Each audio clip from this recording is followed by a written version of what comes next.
Estamos vivendo uma hora americana. Sejam bem-vindos ao podcast Hora Americana. Aqui traremos especialistas para conversar sobre diversos temas da história das Américas.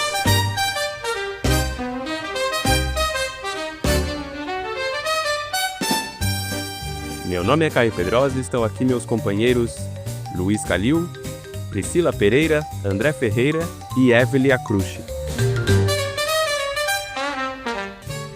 No episódio de hoje falaremos sobre a história dos povos maias.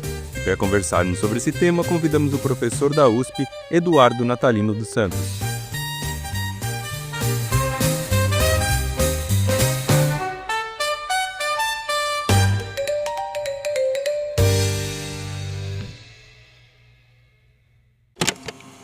O Tren Maya, projeto emblemático do presidente do México, Andrés Manuel López Obrador, criou um dilema para as comunidades do sudeste do país, que têm que enfrentar consequências como a turistificação e a necessidade de deslocamento para abrir espaço para o trem, que tem como objetivo trazer desenvolvimento para a região. O Tren Maya é um projeto de mais de 1.500 quilômetros de trilhos ferroviários para transporte de carga, turistas e passageiros locais nos 5 estados do sudeste do país: Campeche, Chiapas, Quintana Roo, Tabasco y Yucatán. Y la mayor parte de las comunidades no quieren ese tipo de desarrollo. No quieren más hoteles, centros comerciales, fraccionamientos en sus áreas. Se han expropiado más de 2.700 hectáreas, la mayoría de ejidos. En algunos casos hay quejas de que no les han pagado o no les han dado lo suficiente o han incumplido con lo que les habían prometido. López Obrador, no entanto, insiste que o Tren Maya, que deverá ser parcialmente inaugurado em 15 de dezembro, é o projeto que trará prosperidade a uma das áreas historicamente mais negligenciadas do país.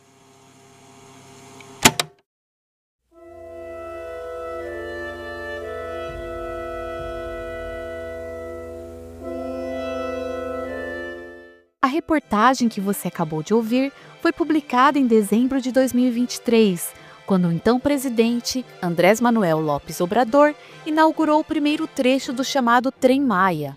Esse enorme empreendimento, que custou dezenas de bilhões de dólares até agora, visa, segundo o governo mexicano, estimular o turismo e a economia da região da Península de Yucatán.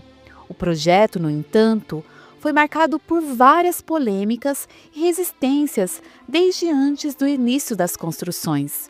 Entre os principais argumentos levantados pelos opositores, como a líder ecologista Araceli Domingues, entrevistada na reportagem que abriu o episódio, estão os valores pagos pelas desapropriações, os custos para a população local com o incremento do turismo na região, além de críticas ao próprio trajeto do trem, que passa por áreas de floresta densa, além de atravessar um dos maiores sistemas de cavernas submersas do mundo.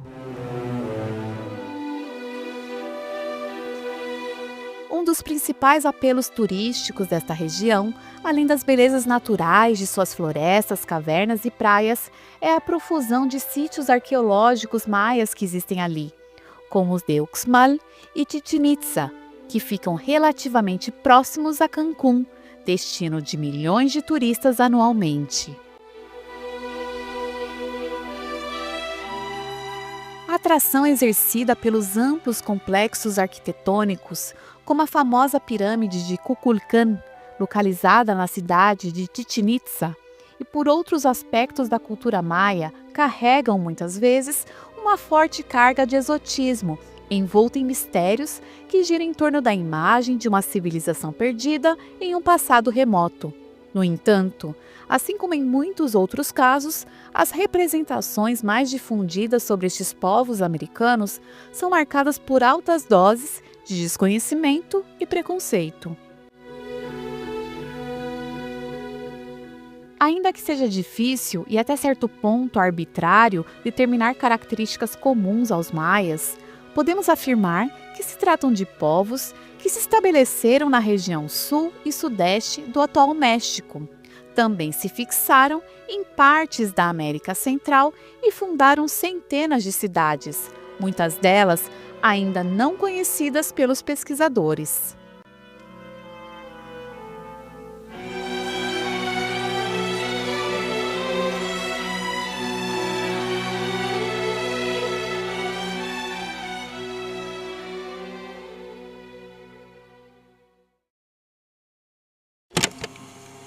Uma enorme cidade maia foi descoberta séculos depois de desaparecer sob a copa das árvores em uma selva no México.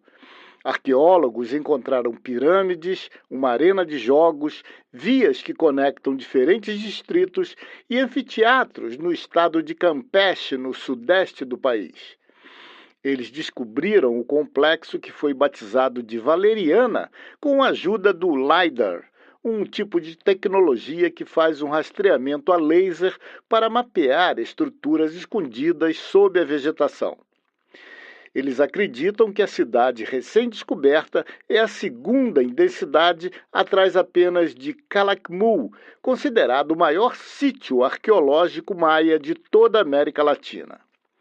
Após cobrir uma área de cerca de 260 quilômetros quadrados, a equipe descobriu 3 sítios no total por acidente, quando um arqueólogo estava pesquisando alguns dados na internet.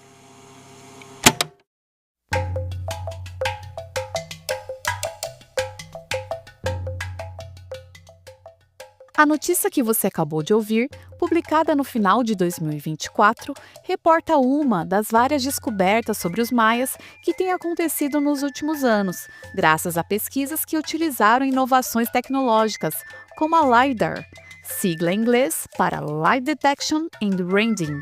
Trata-se de uma técnica de sensoriamento remoto que, através da emissão de raios laser, mapeia regiões em busca de objetos e construções, mesmo quando estão encobertas por uma densa floresta.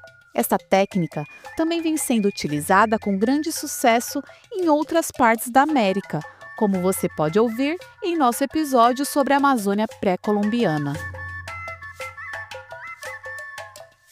Vestígios das culturas maias indicam uma presença que se estende de cerca de 2000 a.C.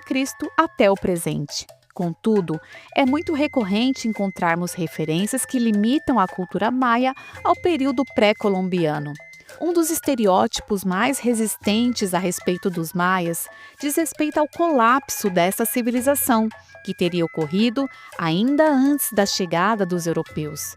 Pesquisas apontam que entre os séculos 7 e 9, muitas cidades maias alcançaram seu pico de crescimento populacional e complexidade social, artística e intelectual. Este apogeu teria sido seguido por um processo de declínio até o desaparecimento dessa cultura, no que ficou conhecido como colapso maia. No entanto, pesquisas recentes vêm questionando este tipo de interpretação, que restringe os maias a um passado remoto, negando sua presença no presente. Ainda que, de fato, muitas cidades tenham sido abandonadas ou tenham diminuído drasticamente de tamanho e importância devido a uma série de fatores como a superpopulação, fome, conflitos e eventos climáticos como secas e furacões, outros continuaram surgindo e se desenvolvendo. Desta forma, os pesquisadores vêm ressaltando cada vez mais a existência de transformações ao longo do tempo, não de um colapso. Só assim podemos compreender conflitos como os ocorridos na península de Yucatán no século XIX, entre indígenas maias e o governo mexicano, no que ficou conhecido como a Guerra de Castas. Ou o fato de ainda hoje milhares de pessoas continuarem a se identificar como maias em regiões como aquelas cruzadas pelo trem inaugurado em 2023. Quais são as principais características dos maias? De que forma eles se organizavam e se relacionavam entre si com outros povos? Como se deu contato com os europeus a partir do período colonial? Para essas e outras perguntas, conversamos novamente com Eduardo Natalino dos Santos, professor do Departamento de História da Universidade de São Paulo. Mas antes, vamos com o Calil, que traz a dica da hora de hoje.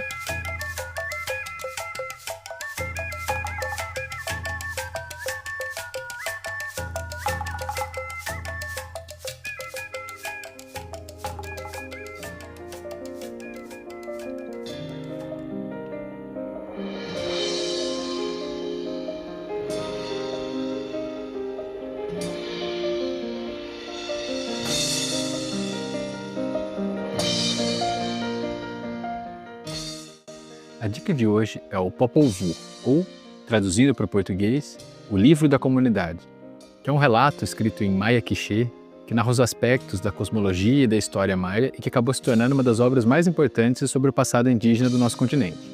Apesar de ter sido escrita no século XVI, por volta de 1544, provavelmente destinado a autoridades civis e religiosas cristãs, o conteúdo do Popol Vuh foi baseado em textos pré-hispânicos muito mais antigos, que derivavam de tradições de pensamento com pelo menos 2.000 anos de existência. A obra é extensa, complexa e descreve uma série de eventos e personagens relacionados a fenômenos como a criação do Sol e da Lua e da própria humanidade, dando destaque para o milho. Em um dos trechos, é narrado como o milho teria sido moído 9 vezes e misturado com água para formar a massa que comporia a carne dos seres humanos que dariam origem aos maias. No Brasil, existem 2 edições do Popol Vuh. A primeira foi publicada em 2007 pela editora Iluminuras, com a organização de Groydon Brotherston e Sérgio Medeiros. Em 2019, a editora Ubu lançou uma nova edição, com tradução e notas de Joseli Viana Batista. Além disso, para quem se interessou pelo tema, vale a pena também conferir o artigo História e Cosmologia Indígena no Popol Vuh, livro maia quiché, que foi publicado pelo nosso convidado, o professor Eduardo Natalino dos Santos, na revista USP em 2020. É um artigo excelente para abrir um pouco os horizontes sobre esse livro, o seu conteúdo e a sua produção. Fica a dica então, o Popol Vuh, publicado em português em 2007 pela editora Iluminuras e em 2019 pela editora Ubu.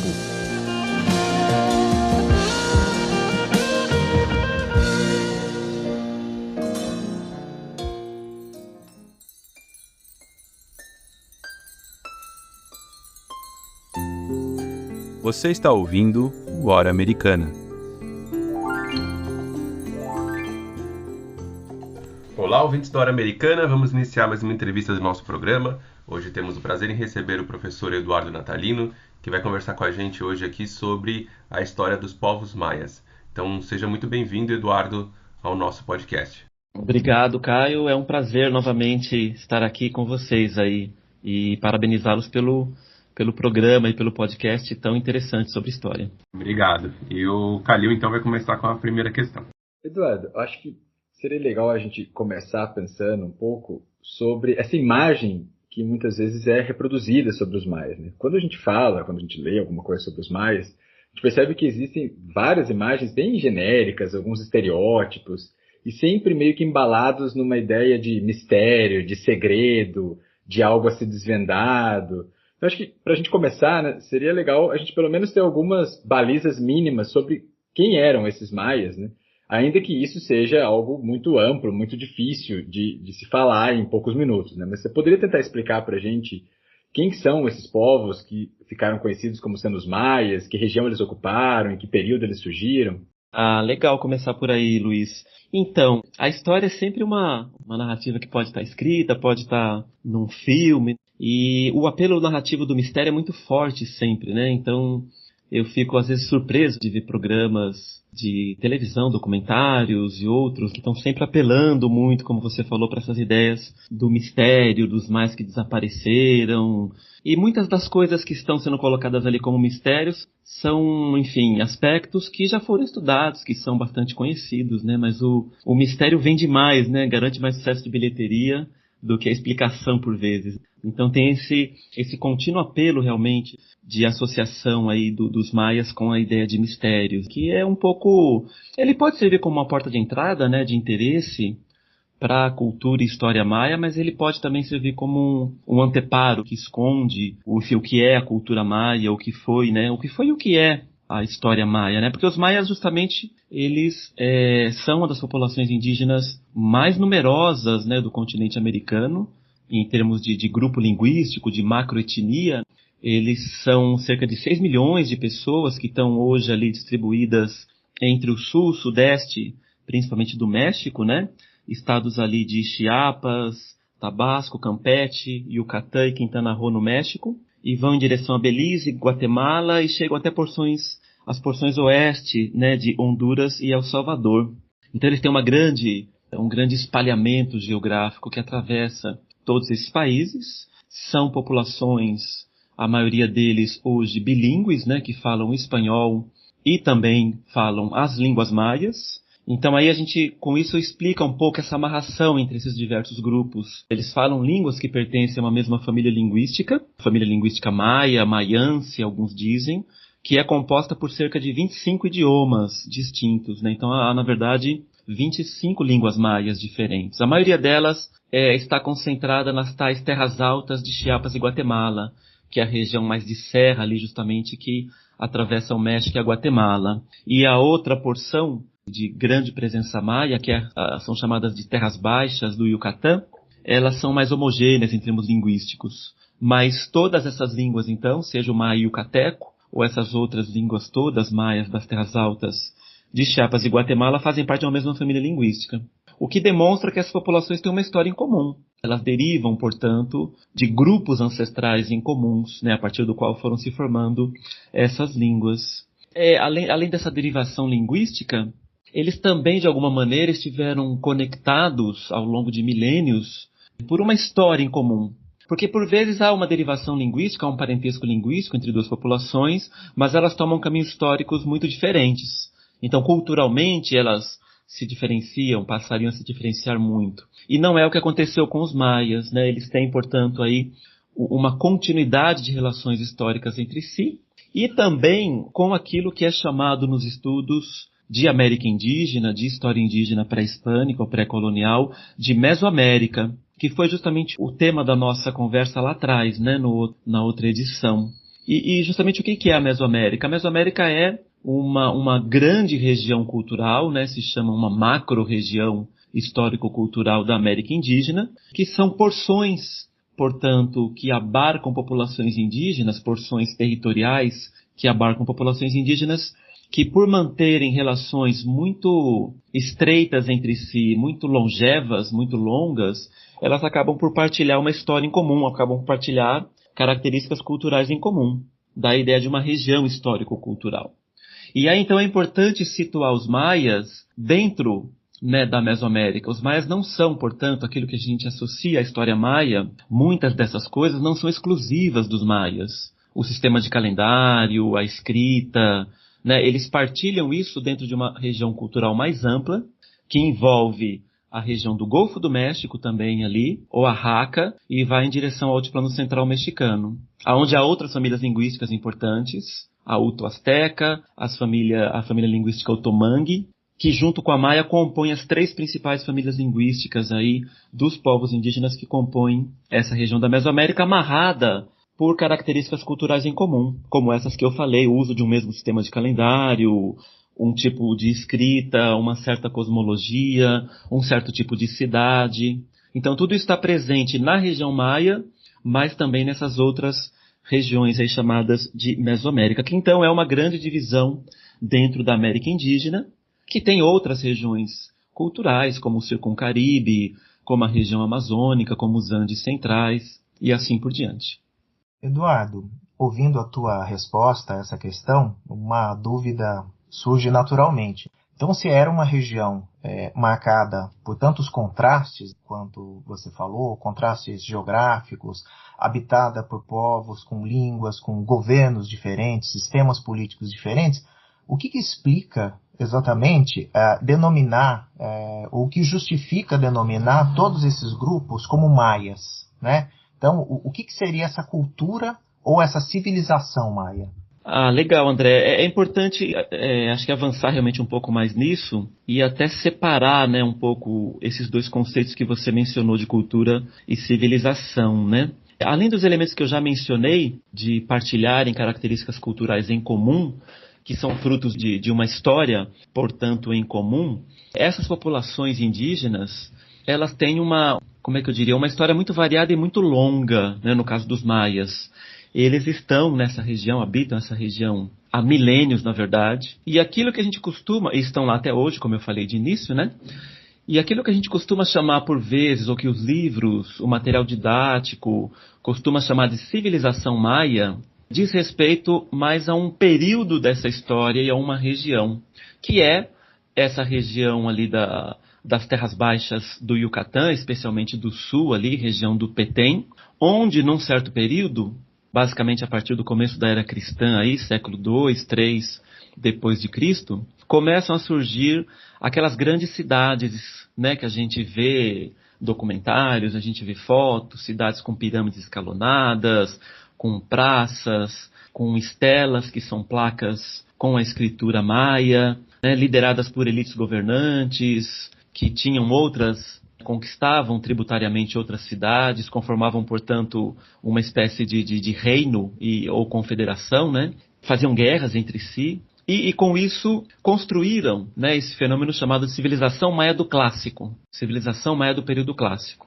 que é esse momento da história maia, que vai do começo da era cristã, um pouquinho depois aí, até mais ou menos o século VIII, até o século IX, quando também os documentários, por vezes, falam de um colapso maia, né, que a gente pode conversar depois. Agora, isso é uma fatia da história maia. Essa história maia tem milênios antes desse período clássico. Os primeiros indícios de ocupação maia nessa região são do segundo milênio antes de Cristo.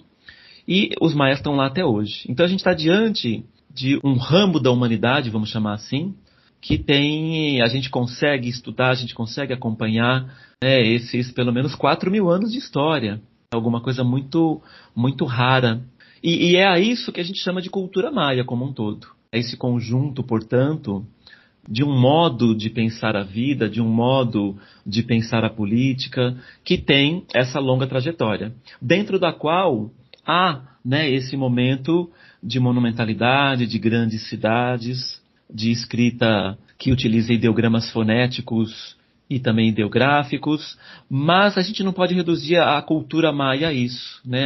Isso é uma parcela importante da cultura maia, mas as populações maias hoje, elas têm muitos outros elementos que inclusive derivam de uma história comum do período colonial, de muita resistência à invasão, à entrada dos espanhóis, de rebeliões em comum, da adoção, a gente pode também depois aprofundar isso, do cristianismo. As populações maias hoje, elas são em sua imensa maioria populações que se tornaram cristãs do seu próprio jeito.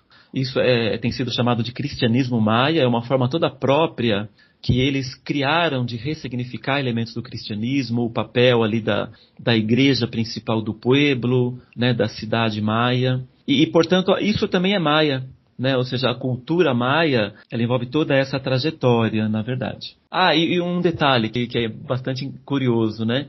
Tem, claro, aí um diálogo dessas populações maias com os estudos, com os estudiosos e estudiosas, aí, arqueólogos, antropólogas, historiadores e etc., ao longo já de 2 séculos, que também contribuíram, né, para a construção dessa ideia de uma cultura maia. Ou seja, de alguma maneira é a partir mais do final do século XIX, começo do século XX, que os estudos de arqueologia, os estudos de linguística, depois de etnologia, de história, estudando populações dessas várias regiões que eu mencionei de início, que vão então de Chiapas até o Yucatán, Guatemala e etc., são os estudos que vão perceber que existe ali, né, similaridades muito fortes, muito, muito amarradas entre si e que derivam de uma história comum.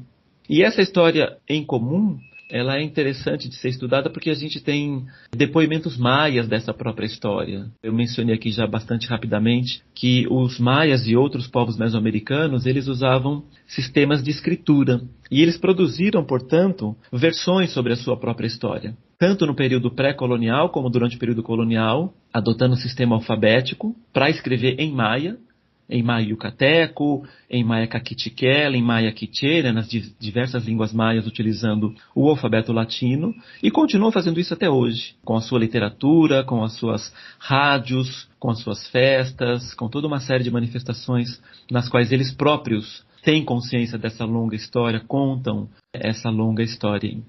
Eduardo, quando a gente está estudando os maias, um aspecto que chama atenção diz respeito à ausência, né, de um governo centralizado, o que impede a ideia de um império maia. E pensando nisso, é possível a gente pensar, inclusive, nas cidades maias como cidades-estado, que é um tema clássico dos livros didáticos, né, quando a gente está falando de maias. Como essas cidades eram governadas e quais eram as relações que elas tinham entre si? Você poderia comentar um pouco sobre isso? Legal, Priscila. Então é um tema, assim, acho que muito importante, né, esse tema da história maia do período clássico. que começou, né, esse fenômeno das cidades maias, dessas cidades relativamente autônomas entre si, mas que acabam criando vínculos de aliança e dominação umas com as outras, é um fenômeno anterior ao período clássico, a gente sabe hoje. As mais antigas cidades maias, elas são ali do século V a.C., IV a.C., e é curioso, elas estão localizadas na costa do Pacífico, não nessa região que eu falei que depois, né, no período clássico, se tornará ali o grande centro dessas cidades maias, que é a região mais das terras baixas do Yucatán do Sul, região do Petén. Essa história começa na costa do Pacífico e ela deriva, e é ao mesmo tempo motor, dessa história mais ampla da Mesoamérica. Ou seja, esse fenômeno das cidades maias, ele não é um fenômeno exclusivo dessa região maia, ele é um fenômeno justamente que marca, é uma das características determinantes dessa região cultural que é a Mesoamérica, onde nós temos cidades parecidas com as cidades maias e mais antigas do que elas, como Monte Albán em Oaxaca, por exemplo, como San José Mogote, também em Monte Albán, como os centros cerimoniais olmecas, ali na região da Costa do Golfo, e também alguns desses centros cerimoniais que se tornarão cidades na região do centro do México, como Cuicuilco. E, portanto, esse fenômeno que surge na região maia, ele é um pouco derivado e vai entrar em diálogo com essas outras realizações de cidades e centros cerimoniais em outros lugares da Mesoamérica. Mas ele se torna realmente, como você falou, Priscila, na região maia, ele ganha uma cara um pouco diferente. Se nas outras regiões da Mesoamérica a gente vai ter importantes capitais, como Teotihuacán, no centro do México, como Monte Albán, que eu mencionei aqui na região de Oaxaca, que são um pouco um fenômeno, como é que eu diria? Eu não diria único, mas são cidades que se destacam muito das outras, porque elas se tornam muito grandes, especialmente Teotihuacán, Monte Albán nem tanto, mas Teotihuacán chegou a ter 100 mil pessoas, né, ser habitada por 100 mil pessoas. Monte Albán tem os seus 15, 20 mil habitantes. Mas na região de Teotihuacán, ou na região de Monte Albán em Oaxaca, a gente não tem, né, contemporâneas outras cidades nesse mesmo patamar. Então elas são justamente grandes capitais que de algum modo monopolizam o papel de capital político nessas regiões de manutenção de algum tipo de domínio sobre as outras cidades menores. Há outras cidades, portanto, nessas regiões, mas são cidades menores e que, em geral, pagam tributo para as cidades e capitais maiores. No caso da região maia, então, é essa mesma história, então uma história que tem semelhanças, mas ela ganha uma outra cara, que é justamente a constituição não de uma ou duas grandes cabeceiras políticas, capitais, né, cidades, estados, como você mencionou, mas de cerca de 30 importantes capitais maias nesse período clássico. Então é como se você tivesse 30 Monte Albãs, né, nessa região maia.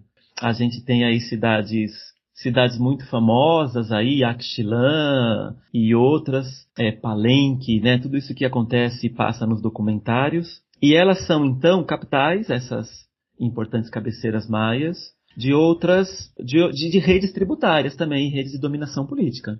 Essas grandes cidades maias, são cerca de 30 cidades maias, mais ou menos contemporâneas no período clássico, elas, portanto, convivem, dominam, mantêm relações de aliança e, por vezes, de tributo, domínio, com centenas de outras cidades maias. Então, esse fenômeno da vida urbana, desses centros urbanos maias, ele conta com literalmente centenas, ou até ao longo da história maia inteira, de alguns milhares de cidades, na verdade, se contarmos as menores. Então, é um fenômeno bastante impressionante, não é à toa, né, que ele chamou muito a atenção. Aliás, é a partir dele, né, a partir desse fenômeno, do estudo arqueológico desse fenômeno, que se criou essa denominação de período clássico, como se fosse uma espécie de auge da cultura maia.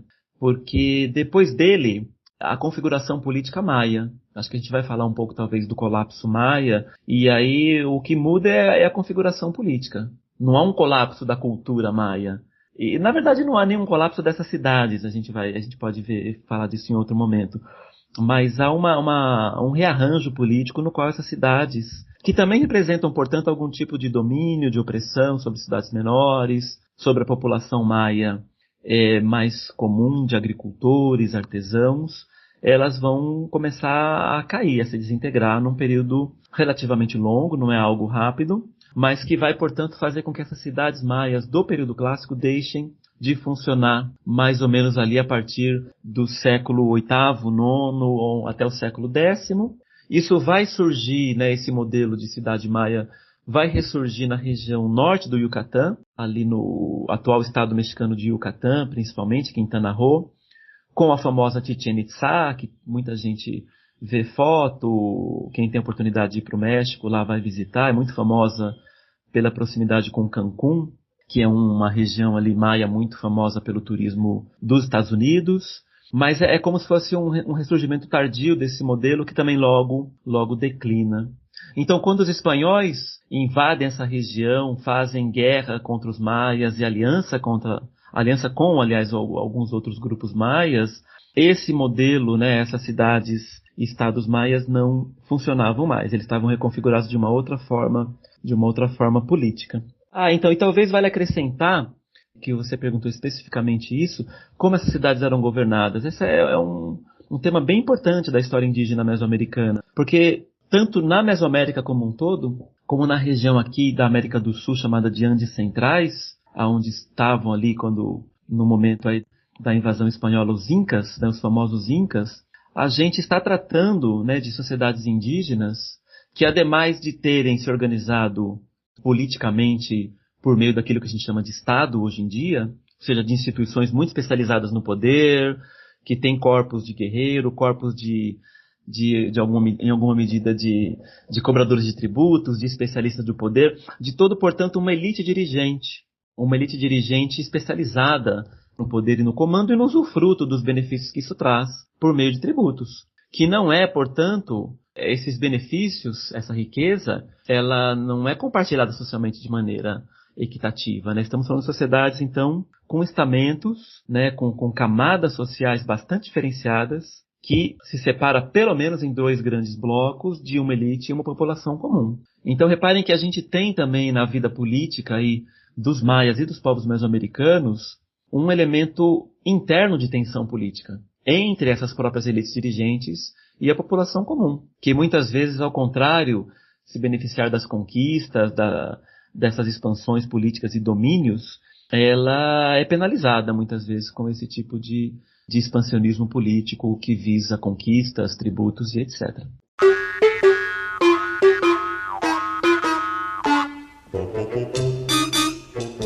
Olá, ouvintes do Hora Americana. Eu sou Beatriz e espero que você esteja gostando do episódio. Estou passando aqui para te lembrar que no nosso Instagram e também no nosso canal do YouTube, @Hora Americana, temos diversos outros conteúdos, como mais informações sobre o convidado, dicas de leitura, músicas do episódio, indicações de filme e muito mais. Lá, você também pode entrar em contato com a gente, deixar comentários e sugestões, além de apoiar o trabalho do Hora Americana e contribuir na divulgação científica da história das Américas. Nos vemos por lá.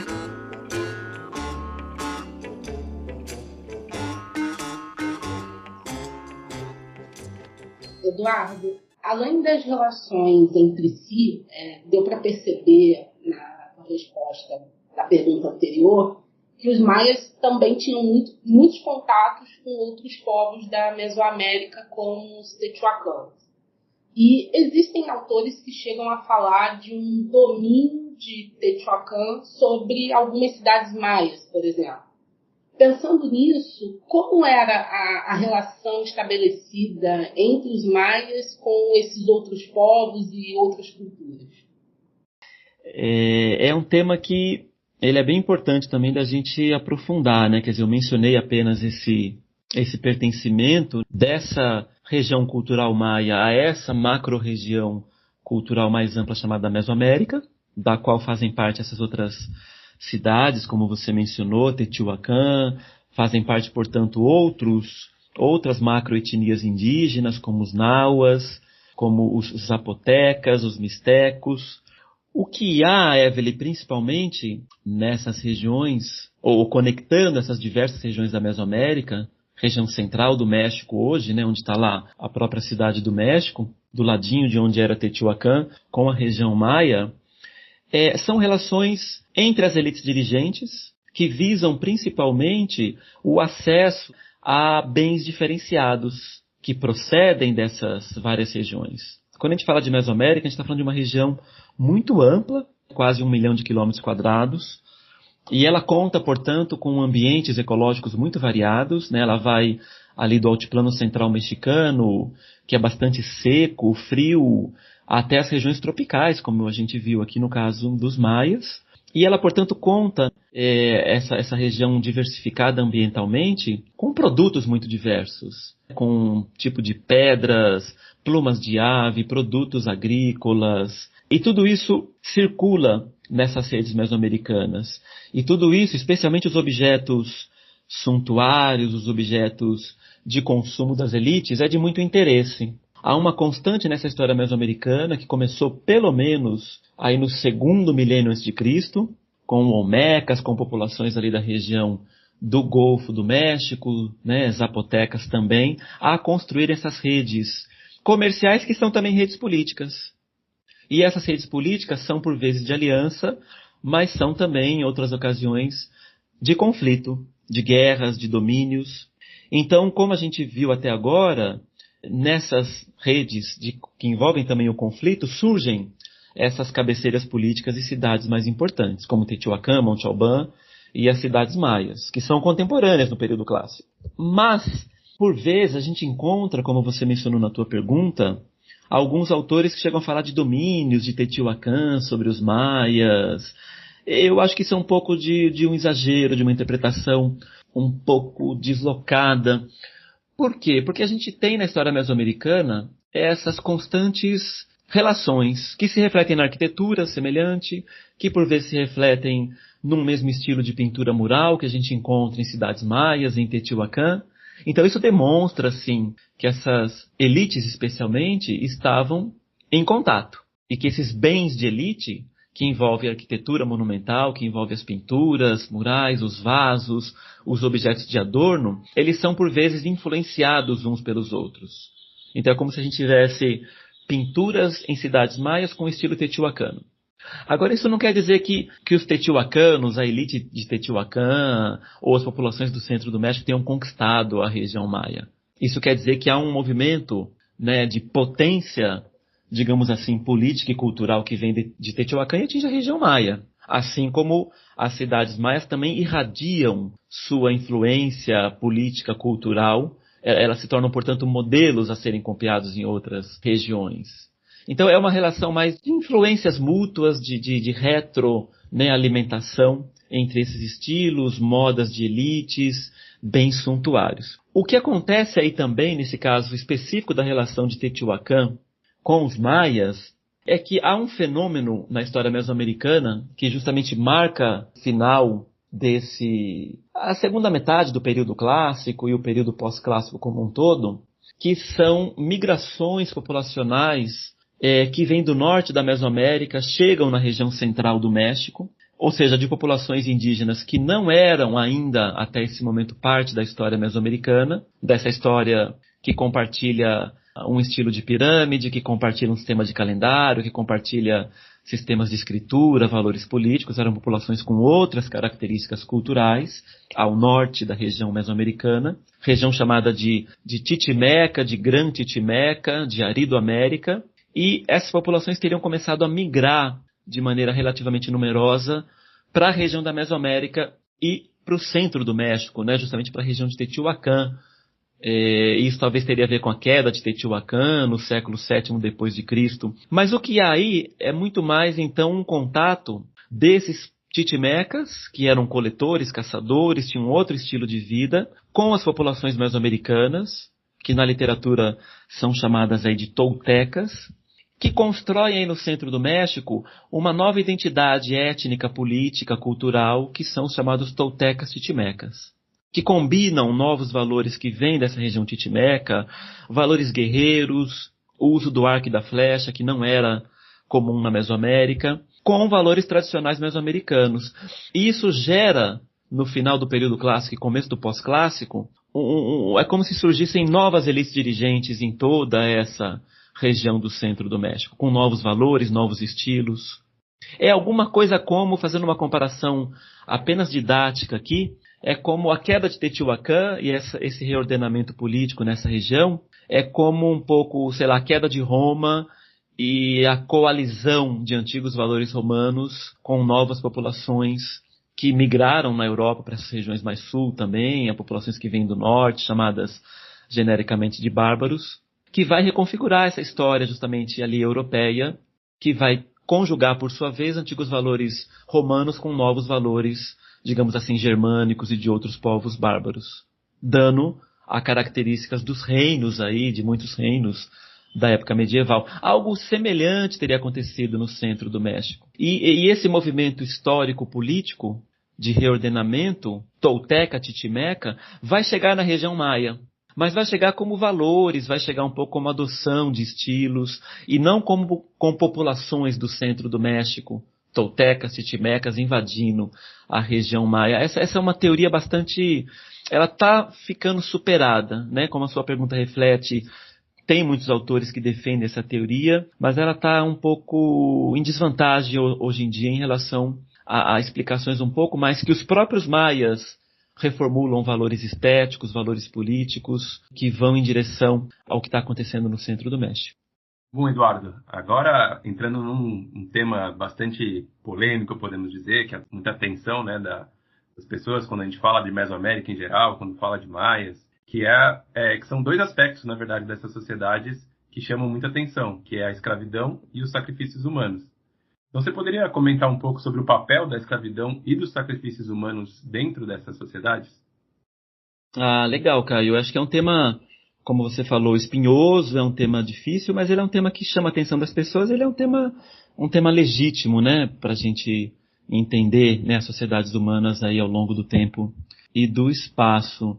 Então, eu acho que esses dois aspectos que você mencionou, eles estão muito interligados, na verdade, e até eu acho que dá para a gente reduzir isso à questão dos cativos e sacrifícios humanos. Eu não acho que a ideia de escravidão, porque quando, especialmente num âmbito mais amplo, assim, de público, quando a gente fala de escravidão, o que vem à nossa cabeça é um pouco o precedente que a gente conheceu, infelizmente, mais de perto aqui na sociedade colonial portuguesa, espanhola e depois brasileira também, né? Que é da escravidão de matriz africana, baseada em certas características aí fenotípicas de matriz populacionais africanas, que eram transformadas em objetos de comércio, numa condição que passava para os seus descendentes. E isso não acontece na Mesoamérica. Então, eu gosto mais da ideia de cativos. Cativos no sentido justamente, ou conectados justamente, a essas atividades guerreiras que eu mencionei antes, a essas conquistas de uma cidade sobre outras. Então, a gente falou que havia num período clássico, né, houve cerca de 30 cabeceiras, capitais, né, cidades importantes maias, que, portanto, tributavam outras, dominavam outras.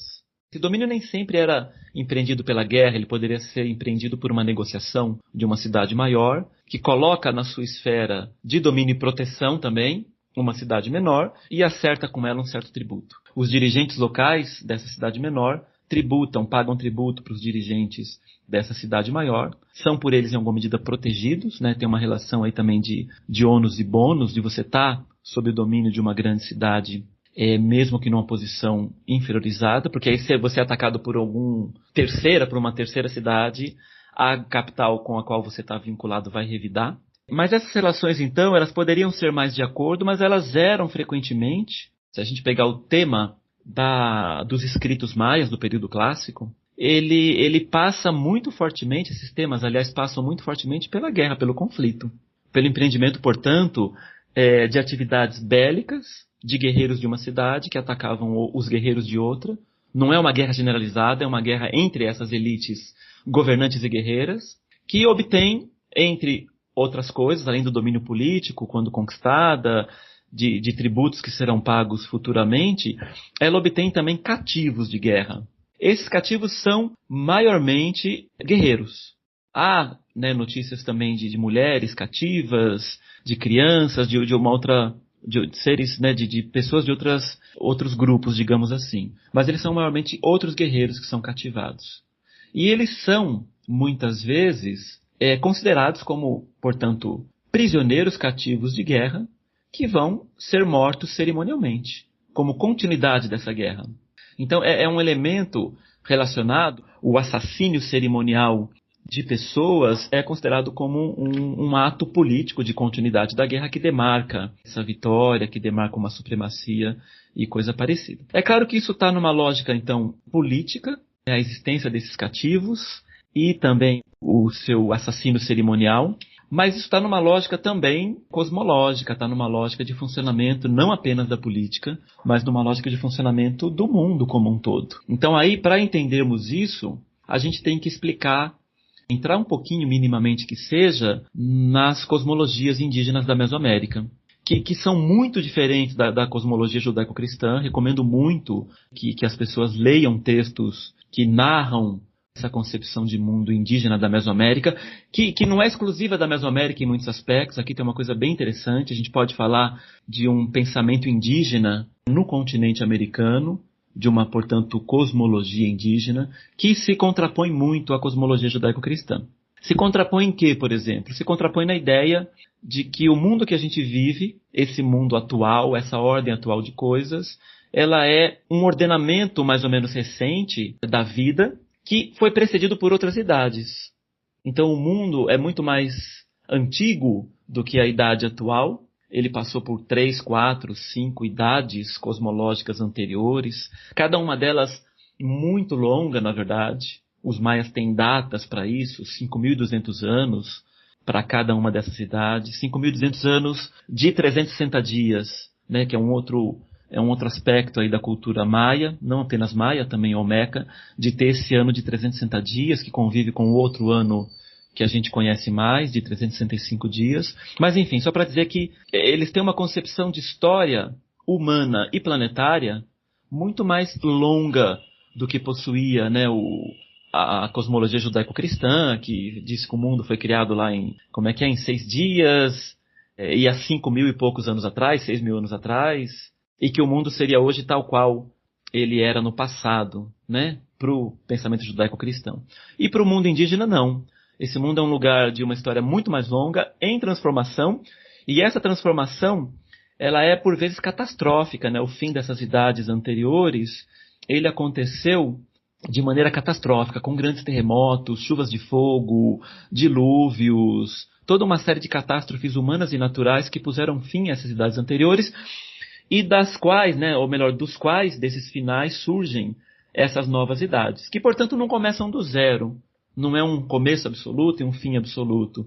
São idades que vão um pouco se sobrepondo em transformações e vão herdando elementos das idades anteriores. E tudo isso torna, para os povos indígenas, essa cosmologia, que me parece uma maneira bem interessante de explicar o mundo. A gente está vivendo coisas hoje no nosso presente aqui que nos fazem repensar. Acho que não é por acaso que a gente está ouvindo com tanta atenção os pensadores indígenas, né, como Ailton Krenak, Davi Copenau aqui no Brasil, Glicéria Tupinambá e outros.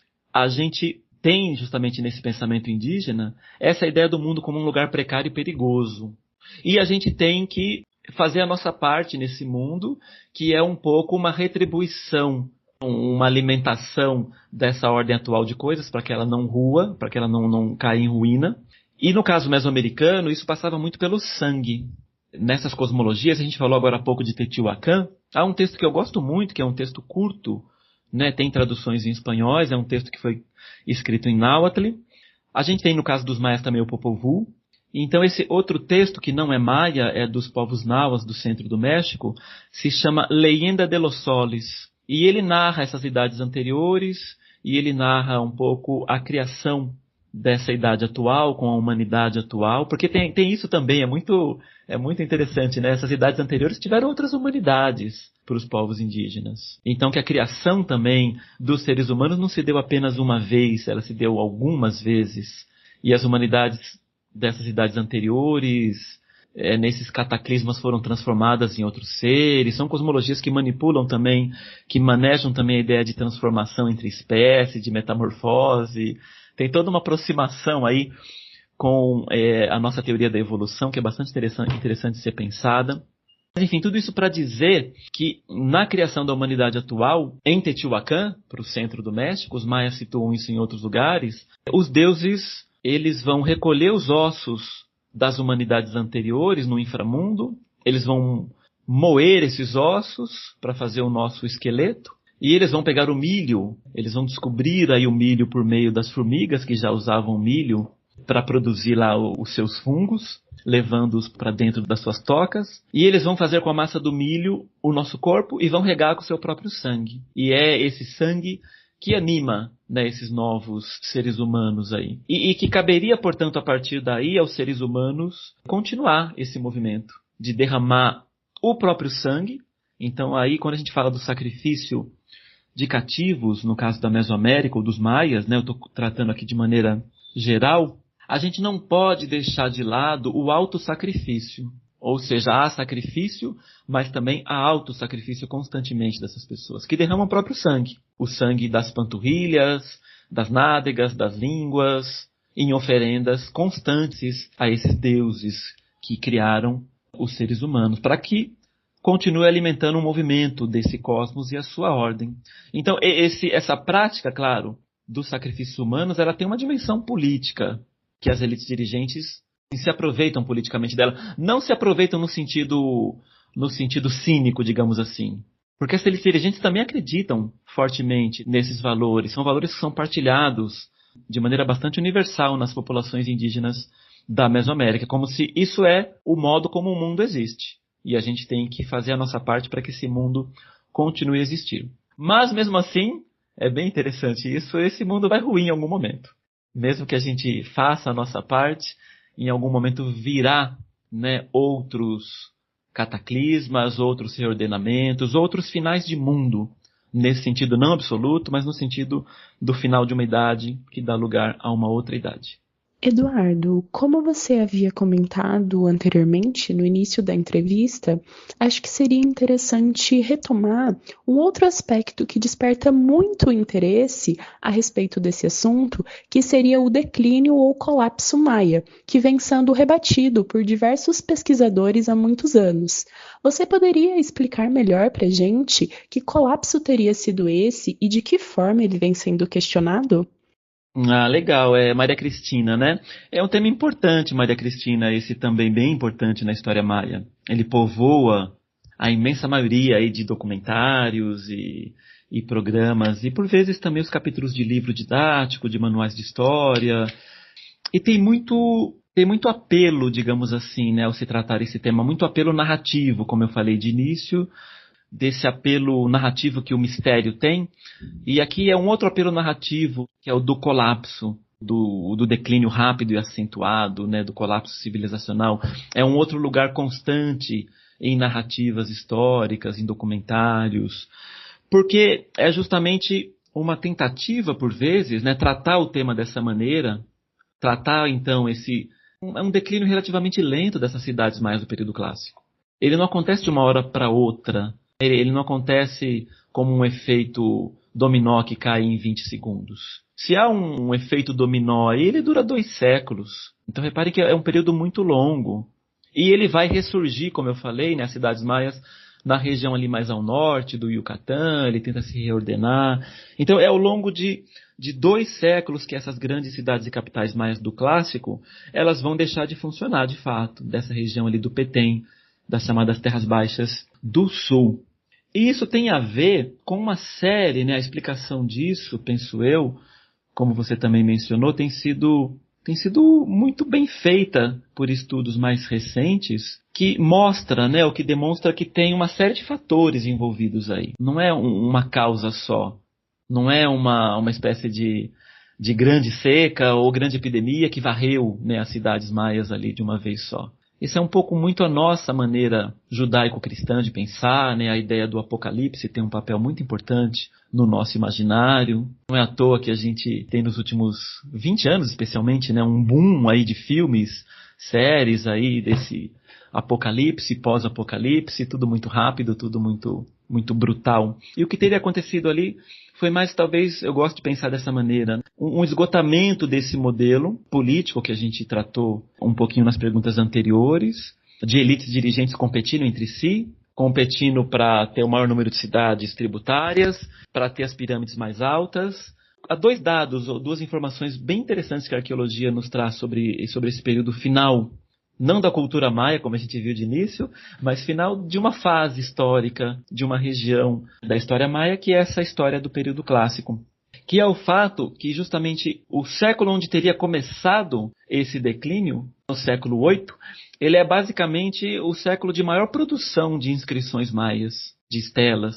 E essas inscrições maias, que a gente conhece principalmente por meio das estelas, nós temos também 3 livros maias pré-hispânicos, 3 manuscritos, aliás, é um termo melhor, maias pré-hispânicos, com a escritura maia, que são os códices de Madrid, Paris e Dresden. Tem um outro códice que é o Grolier, que tem uma polêmica se ele é maia, não é maia, se ele é falso, se ele é, enfim, que eu não vou entrar aqui agora nisso.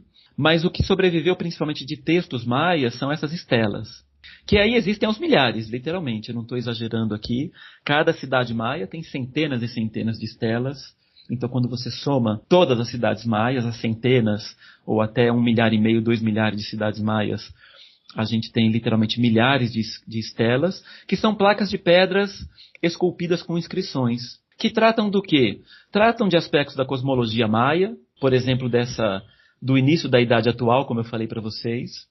Mas tratam também desses conflitos, tratam também então das conquistas do rei Pacal de Palenque, das suas derrotas ou das derrotas de Palenque, aliás. E aí essas estelas, elas justamente nos trazem, né, versões maias dessa história de conquistas, e depois também um pouco a sua interrupção nos aponta para esse declínio que é um declínio político, um esgotamento de um modelo político, fazendo com que, olha que interessante, as populações maias que viviam sob esse regime tributário de grandes cidades aí e capitais maias, teria justamente começado a abandonar essa região, por conta talvez de que essas disputas entre as grandes elites dirigentes maias significavam uma carga de tributo maior. Então esse é outro dado interessante que a arqueologia por vezes nos traz, mostrando que o auge da monumentalidade maia às vezes corresponde a uma diminuição da estatura das pessoas comuns. O que quer dizer que as pessoas estão comendo menos, estão se alimentando de maneira menos adequada, por conta talvez de guerras, de tributos.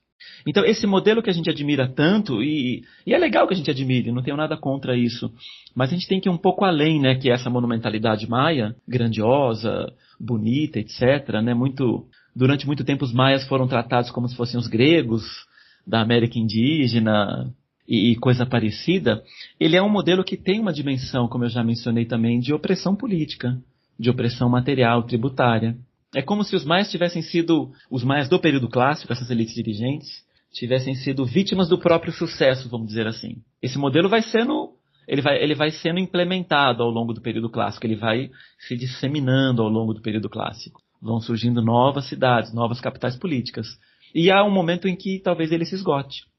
É claro que aí então uma seca, por exemplo, o deflorestamento que eles fazem ali para poder obter lenha, para ter cal, para justamente cobrir as pirâmides de estuque, fazerem pinturas murais, pode ter contribuído em algum momento para uma crise um pouquinho mais local, sim.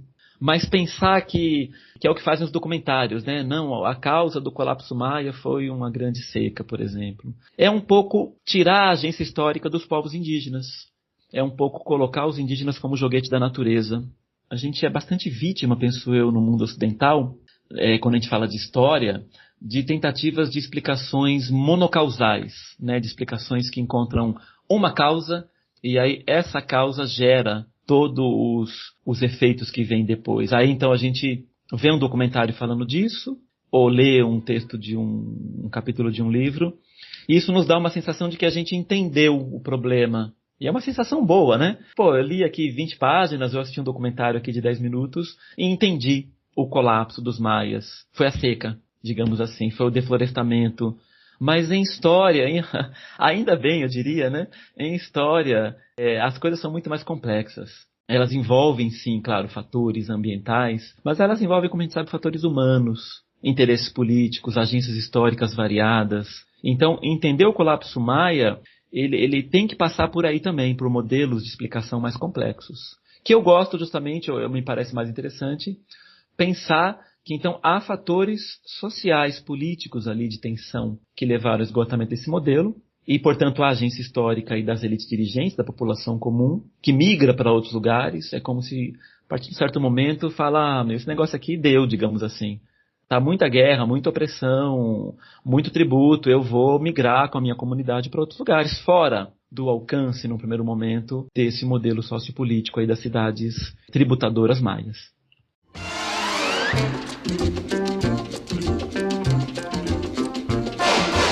Você está ouvindo o Hora Americana.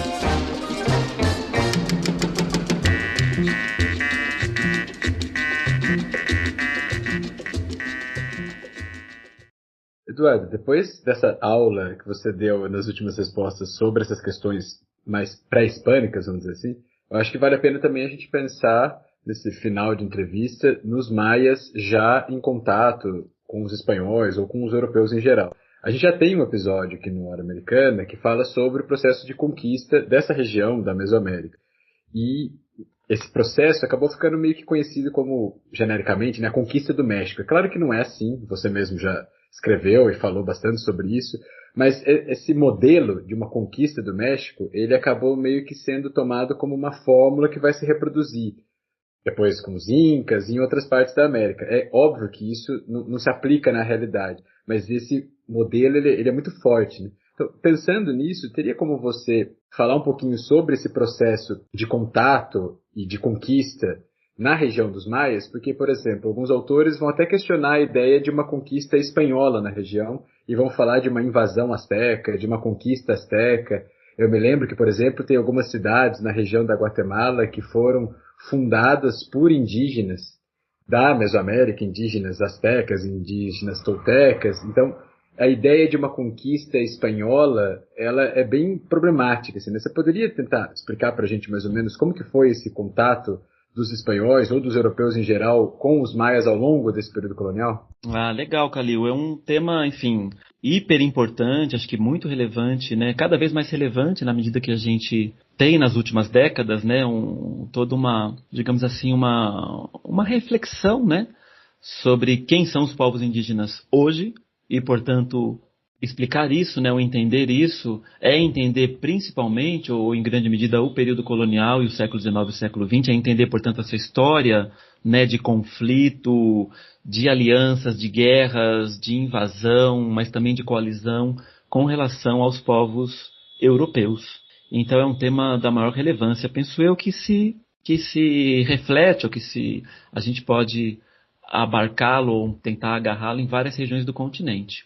E acho que isso é muito importante como uma espécie de ponto de partida para a gente tratar desse tema, que eu acho que a gente está, nos últimos anos, conseguindo avançar muito, como você mesmo mencionou, de novos estudos, em relação a uma visão, penso eu, muito problemática que havia, né, da conquista da América, né, inclusive colocada dessa forma no singular, como se ela tivesse sido um processo único, no qual, a partir da derrota dos mexicas ou astecas em 1521 e da entrada dos espanhóis em Cusco ali em 1532, 33, não me lembro com exatidão agora, os espanhóis, né, especialmente falando no caso aqui dessa porção que os espanhóis irão invadir e colonizar, eles teriam obtido o controle de todo o continente, ou de toda essa porção, pelo menos, do continente, conquistando justamente incas e astecas. O raciocínio que está por trás disso é a ideia um pouco simplória de que, bom, se os dois maiores ou mais fortes impérios, né, indígenas caíram aí nessas datas que eu mencionei,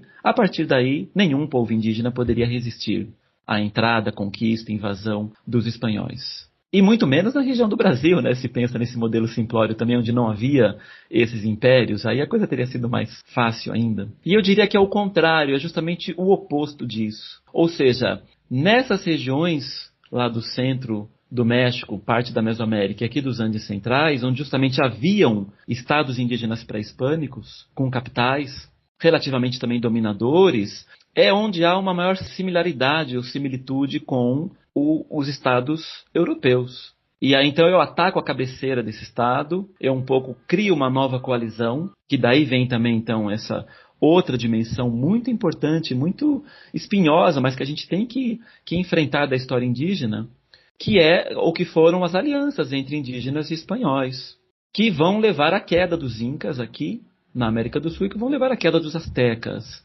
ali na região da Mesoamérica. Agora, qual que é o importante da gente fazer aí? A gente entender que os Aztecas ou os Incas, eles são apenas uma microetnia no mundo indígena. E aí houve uma coalizão justamente também indígena, que conta com os espanhóis. Alguns estudos justamente, você mencionou essa ideia, o Federico Navarrete Linares, que é um autor mexicano que eu gosto bastante, chega a falar de que no lugar de uma conquista de México, Tenochtitlan, que era a capital ali dos Aztecas, a gente pode falar de uma rebelião indígena contra os mexicas e aztecas, que contam com os espanhóis no primeiro momento. E aqui no caso dos Andes, tem coisas parecidas acontecendo. Os Incas têm as suas disputas internas, os Incas têm também aí os seus inimigos, que foram por eles, Incas, conquistados e eram tributados, que se aliam aos espanhóis. Se aliam entre si e se aliam aos espanhóis. E por que isso acontece?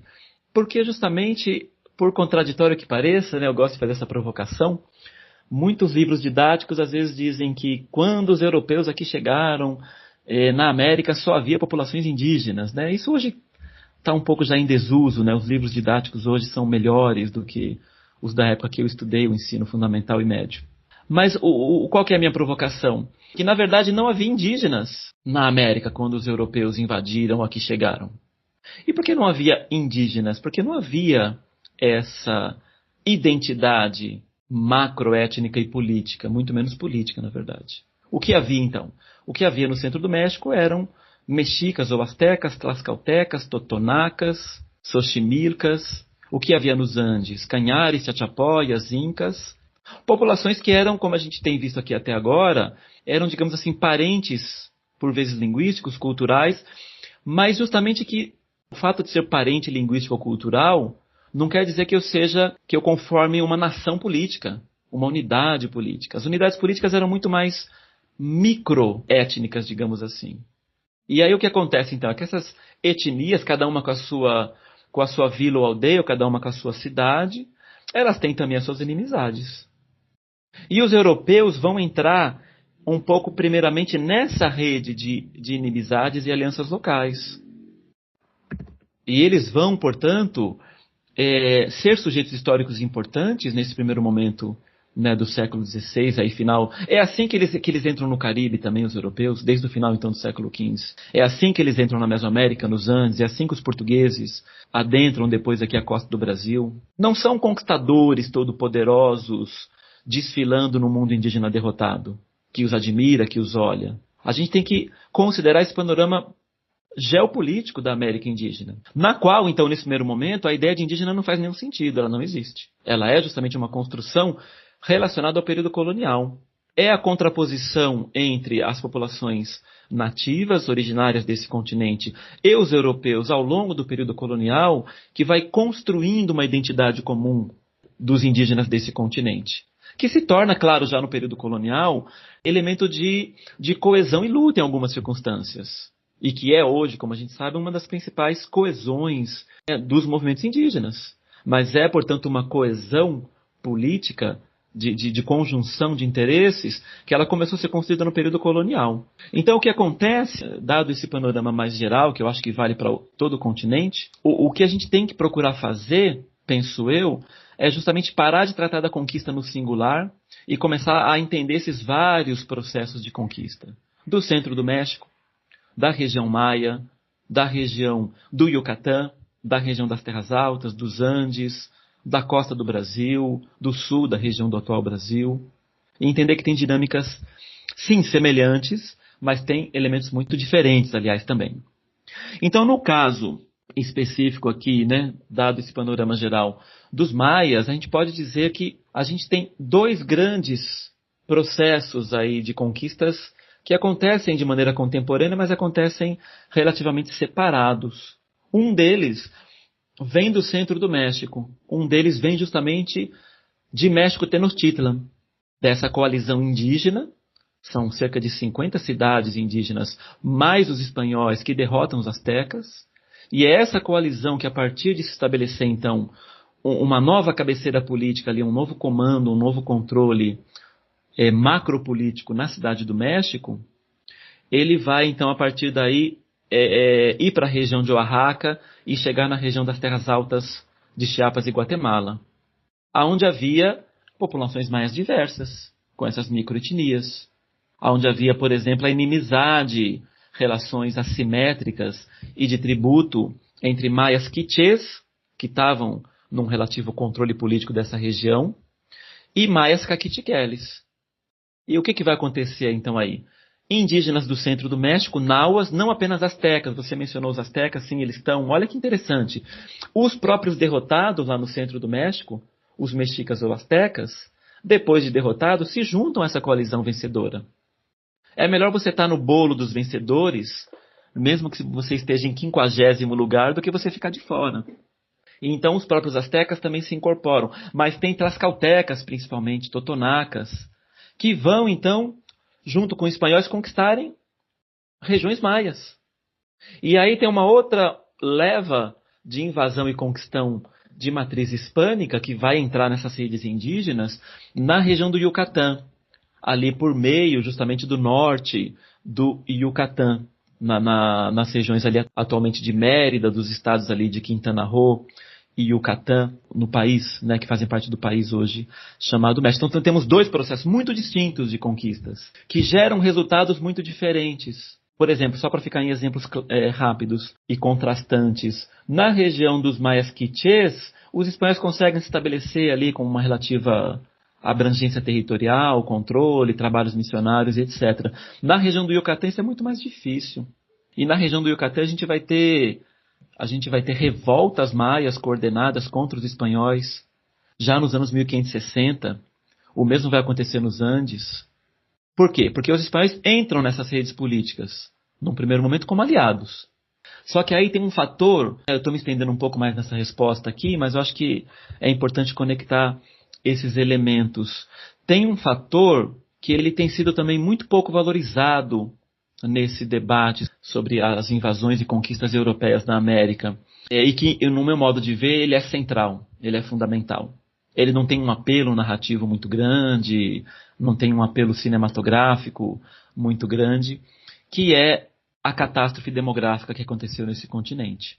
Ou seja, todo mundo acho que tem um pouco, já ouviu falar em alguma medida desse tema, que os europeus trazem consigo doenças e enfermidades que não faziam parte do rol, né, de enfermidades e doenças que circulavam no continente americano, entre as populações indígenas. E, portanto, essas enfermidades terão um efeito devastador aqui nesse continente. E a gente está falando de varíola, de gripe, de doenças que, portanto, se transmitem de maneira relativamente fácil e que terão um efeito, então, assim, catastrófico. Se fala de uma catástrofe ou colapso demográfico. E aí, então, se a gente combinar esses dois elementos que eu comentei, né, a introdução dos espanhóis nessas redes políticas indígenas, como aliados simétricos no primeiro momento, ou até como aliados rebaixados em certas ocasiões. Mas, em 2, 3, 4 décadas, o que a gente vai ter? A gente vai ter essa catástrofe demográfica, operando mais fortemente aqui, ali. Mas o fato é que, em qualquer lugar do continente, né, essas doenças causam uma baixa demográfica gigantesca. Qual é o resultado disso? O resultado disso é que aquelas alianças iniciais, mais ou menos simétricas, ou até com os indígenas liderando, e os espanhóis como seus aliados, elas vão ser reconfiguradas.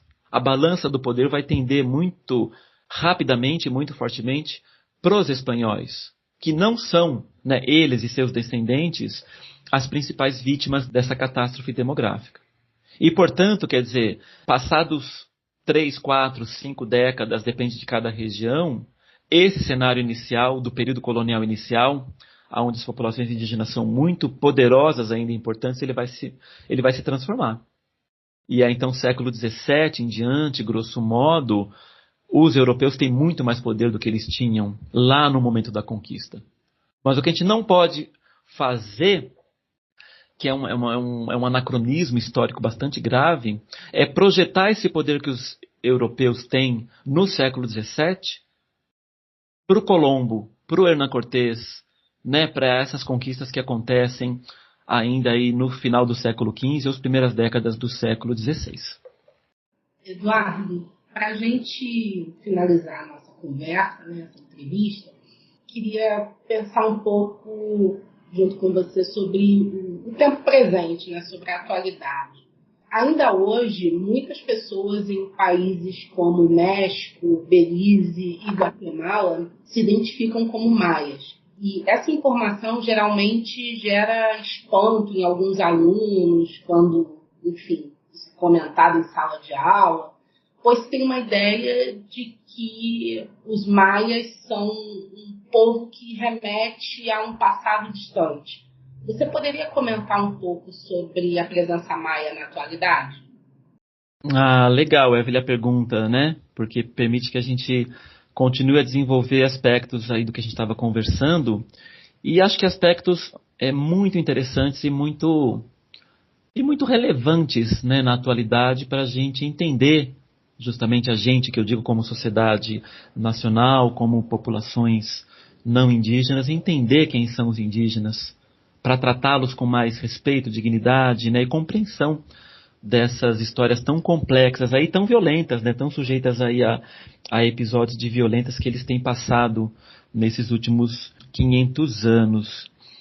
Então, me ocorreu aqui mencionar um texto do professor João Manuel Monteiro, que infelizmente morreu precocemente em um acidente de carro, num texto em que ele faz uma reflexão, né, sobre a memória, né, o papel político que a gente tem da memória sobre os povos indígenas hoje. E ele diz ali, entre outras coisas, que justamente quando a gente nega um passado às populações indígenas, a gente nega a elas também um presente e um futuro. A gente nega, portanto, como se eles são resquícios do passado, que futuro vai ter alguma coisa que já é um resquício? Vai desaparecer, vai ser assimilado, vai deixar de existir. A gente, por vezes, se trai. É claro que a gente tenta ter atenção para isso, mas quantas vezes a gente não diz, em tal região ainda existem indígenas? E quando a gente diz que ainda existem indígenas, a gente está querendo dizer que então eles vão deixar de estar ali? Né? Ainda estão ali quase como uma coisa meio justamente provisória, precária, de um processo de desaparecimento. E as populações indígenas, de maneira geral, isso vale então não apenas para os maias, mas vale então aqui na nossa conversa, especialmente para enfatizar que os maias não desapareceram com a queda das cidades do período clássico, não desapareceram com as conquistas e invasões espanholas ou nauas, né, que chegaram à sua região, e que não desapareceram com essa catástrofe demográfica também. As populações indígenas em todo o continente americano, apesar dessas baixas, elas nunca recuperaram os patamares populacionais que elas tinham no período pré-colonial, mas elas estão presentes em todo esse continente. E elas as pessoas calculam mais ou menos que em muitas regiões do continente, aí, depois de um século de convívio com essas doenças, as populações indígenas chegam um pouco no ponto mais baixo, né, no chamado nadir populacional, e depois começam a se recuperar ao longo dos séculos XVII, XVIII, XIX, mas elas nunca atingiram o mesmo patamar político. O mesmo patamar, aliás, populacional, e que, portanto, as impediram de ter o mesmo patamar político, diante de uma sociedade de matriz europeia, colonizadora, que vai crescendo em termos numéricos, tanto no período colonial, como nos séculos XIX e século XX, com incentivo à migração de populações brancas, como vocês sabem, para todo o continente, com a introdução de populações de matriz africana. Então a gente vai ter um pouco esse complexo panorama populacional na América como um todo. Há certas regiões onde justamente a matriz populacional indígena tendeu a zero, ou mesmo chegou a zero, como as ilhas do Caribe. Há regiões onde elas continuam muito numerosas, como essas regiões aí que você mencionou, Evelyn, dessa região maia do México, Chiapas, Guatemala, Yucatán, mas que vai em direção também a El Salvador e a América Central ali mais para baixo, mais para o sul. Mas o que acontece, então, é que essas populações nunca deixaram de lutar, nunca aceitaram esse papel de resquício do passado, de que vão desaparecer, pelo contrário, refizeram suas histórias, nunca deixarão de lutar por seus territórios, por suas particularidades culturais, por seus valores políticos. E é fruto justamente entre outras coisas, dessa persistência histórica transformada.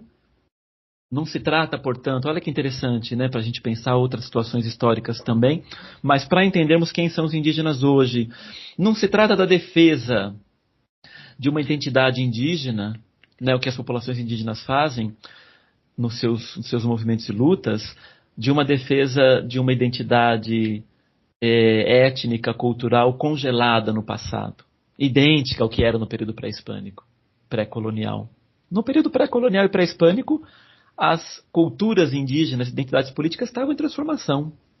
Continuaram a se transformar no período colonial, em situações catastróficas, como eu mencionei aqui para vocês, desfavoráveis, mas que persistiram, que reexistiram, continuaram a existir de maneira reiterada ao longo desse período todo, com transformações seletivas, transformações nas quais você se apropria de elementos do outro de uma maneira própria, não de uma maneira que é a simples cópia, ou que é a simples substituição de uma cultura indígena por uma cultura de matriz europeia. Se trata de processos muito mais complexos, nos quais as culturas locais, né, e os maias têm feito isso ao longo desses 5 séculos, se tratam de processos muito mais complexos, no qual uma cultura tem as ferramentas para se apropriar de elementos da outra, se apropriar por vezes de vestimentas, por vezes de Jesus ou da cruz cristã, ou de certos santos do cristianismo, mas no interior de um sistema cultural que continua sendo maia. Então, quer dizer, a gente já tratou aqui, eu já mencionei, que os maias se tornaram cristãos ao longo desses 5 últimos séculos. Todos os pueblos maia, basicamente, hoje se identificam como pueblos cristianos. A imensa maioria católica, mas há um avanço também das igrejas protestantes entre os maias. Mas eles fazem isso de uma maneira em que eles são agentes nesse processo. Eles não são apenas receptáculos de ideias e estão, portanto, deixando de ser maias e se tornando cristãos iguais aos ibéricos, iguais aos espanhóis, portugueses e outros. Não. O cristianismo maia é algo muito próprio dos maias, na verdade. Assim como a gente tem, para pegar um exemplo mais próximo aqui, os Guarani. Aqui na região que envolve partes do Brasil, Paraguai, e pega regiões também da Argentina, Bolívia. Olha que paralelo talvez possa ser interessante. Eles são hoje muito menos numerosos do que eram no passado, assim como os maias de hoje. Apesar dos maias serem 6 milhões. Os guaranis, 400 mil, se eu não me equivoco aqui de lembrar de cabeça. Mas eles continuam a estar em todo o território em que eles estavam antes, espalhados os guaranis aqui. Da Bolívia, né, passando aqui por regiões do Brasil, do Mato Grosso, Paraná, Santa Catarina, até Rio Grande do Sul, pegando porções da Argentina. O que acontece com os maias é algo semelhante. Eles estão lá, nessa ampla região que eles ocupavam. São menos numerosos, são diferentes dos maias pré-hispânicos, mas continuam a se configurar como uma forma própria de humanidade, como uma forma própria de ser humano, né? O que é, na verdade, uma cultura. A definição de uma cultura é um modo próprio de você ser, estar e explicar o mundo. Né? A gente, por vezes, tem também a ideia de que o período colonial ele é o grande período de opressão das populações indígenas e que depois vem a independência dos Estados-nações da América como um todo e da América Latina em particular, no nosso caso aqui, México, Guatemala, Honduras, e que aí é um momento de libertação do jugo colonial e, portanto, da opressão dos indígenas. Pelo contrário, os Estados-nações no século XIX e século XX, eles são, por vezes, estruturas políticas ainda mais opressoras, ainda mais desprezadoras das populações, das culturas indígenas. Como a gente sabe, em muitos lugares, isso inclui os maias, inclui a história recente dos maias, tanto no México, na região do Yucatán, como eu falei, como na Guatemala, de processos de invasão do seu território, de extermínio étnico, que os Estados-nações do México e da Guatemala promovem contra essas populações. Até muito recentemente, no século XX, de maneira aberta, na forma de genocídios mesmo, promovidos ou incentivados pelos Estados-nações. E a gente sabe também, talvez esse seja um gancho bom para a gente aproveitar e desfazer essa ideia de que essa surpresa, como você falou, né, de que os maias estão lá. Talvez um elemento que possa servir como gancho para a gente desenvolver esse tema é o zapatismo, na região de Chiapas especialmente, que são movimentos políticos renovadores, que vão marcar essa história aí do final do século XX, começo do século XXI, e que começaram justamente entre os maias dessa região de Chiapas, e que, portanto, se articulam, claro, estão articulados com outros movimentos políticos de matriz mais ocidental, mas que aí criam uma combinação, uma articulação muito interessante de defesa de valores que são ao mesmo tempo valores tradicionais da esquerda latino-americana, a defesa um pouco e a luta pelos oprimidos, pelos pobres, com valores indígenas, né, coletivos, que portanto englobam as identidades étnicas. Não pensam nos indígenas como uma massa homogênea de trabalhadores rurais explorados, que é o que fez de maneira predominante a esquerda latino-americana, colocando os indígenas num papel que eles nunca aceitaram, nunca se viram como uma massa homogênea de trabalhadores rurais, que vai se juntar aos operários das cidades e fazer a revolução socialista. Essa nunca foi a agenda política dos indígenas. Mas na medida que os movimentos de esquerda dialogam e ouvem e se articulam de maneira mais simétrica com os movimentos indígenas, surgem coisas muito interessantes como o zapatismo. Bom, Eduardo, muito obrigado pela sua entrevista, foi excelente, fascinante, todos esses temas que você elencou aqui, uma visão muito marcante, né? muito rica que você apresentou sobre essa história dos povos maias. Então a gente agradece demais aí pela sua presença e pela excelente aula aí que você deu para todos nós. Obrigado, Caio, é sempre um prazer aí, né, trabalhar com vocês, contribuir com o trabalho de vocês, que conformam aí enfim, acho que uma iniciativa que já fez história aí naquilo que a gente pode chamar de história pública, né, de divulgação da história, de debates, que acho que é fundamental, né, para a gente se livrar de certos estereótipos em relação a vários aspectos da história, mas acho que especialmente em relação à história indígena, que talvez seja uma das histórias, acho que a história indígena, a história das populações de matriz africana, aquelas histórias que mais precisam se livrar desses estereótipos. Aí, parabéns pelo trabalho de todos vocês aí. O Hora Americana desta semana fica por aqui. Este programa é um projeto de extensão interinstitucional com membros da Universidade Estadual de Londrina, Universidade Federal Rural do Rio de Janeiro, Universidade Federal de Juiz de Fora e Instituto Federal do Sul de Minas Gerais. O Hora Americana tem produção de Caio Pedrosa, Luiz Calim, Priscila Pereira, André Ferreira e Evelia Cruz. A divulgação e criação de conteúdo para as mídias sociais é de Beatriz Portela, Hugo Cardoso, Maria Eduarda Sajorato e Maria Cristina Mantovani. A edição é de Caio Pedrosa, Maiara Victório da Silva e Giovanna Beccari. No episódio de hoje utilizamos as seguintes músicas: trechos de La Noche de los Magas, suíte de Silvestre Revueltas, Dance, do Jorge Reyes e Hans Jager und Sieben Jager, música da banda Popol Vuh, inspirada pelo próprio Popol Vuh, o livro da comunidade. Daqui a 2 semanas voltamos com um novo episódio. Até lá!